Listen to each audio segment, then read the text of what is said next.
நீங்க யாரையாவது இழந்ததால வாழ்க்கையே முடிஞ்சிருச்சுன்னு நினைச்சீங்களா? ஒருவேளை அந்த இழப்பு உங்க வாழ்வை உருவாக்கவே வந்திருக்கும்னு யோசிச்சு பாத்தீங்களா? ராகவன் ஒரே சொந்தம் தந்தை.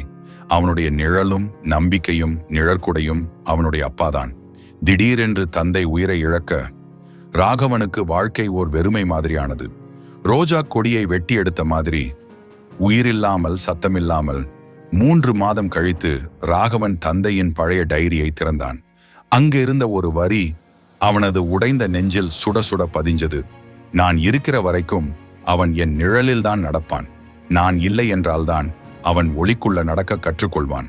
அந்த நாளிலிருந்து ராகவன் தன்னுள் புது பிறவி எடுத்தான். தந்தையின் இழப்பை ஒரு முடிவா இல்லாமல் ஒரு முன்னேற்றத்தின் சுடராய் பார்த்தான். இன்று அவன் அந்த கிராமத்தில் 100 பேருக்கு வேலை கொடுக்கிற பெரிய மனிதர். நம்மை உடைத்தது போல தோன்றும் இழப்புகள் நம்மை உருவாக்கும் அவசர கணங்களா இருக்கலாம். ஒரு மரத்தின் கிளை முறிந்தால் அது முடிவல்ல. சில நேரம் அந்த இடத்தில் புதிய பூவும் முளைக்கும். இழப்பை எதிர்ப்பது அல்ல, புரிந்து கொள்வதுதான் புத்திசாலித்தனமான வாழ்வு. ஒருவேளை இழப்பும் ஒரு ஆசீர்வாதம் தான். இந்த வீடியோ பிடிச்சிருந்தா லைக் பண்ணுங்க.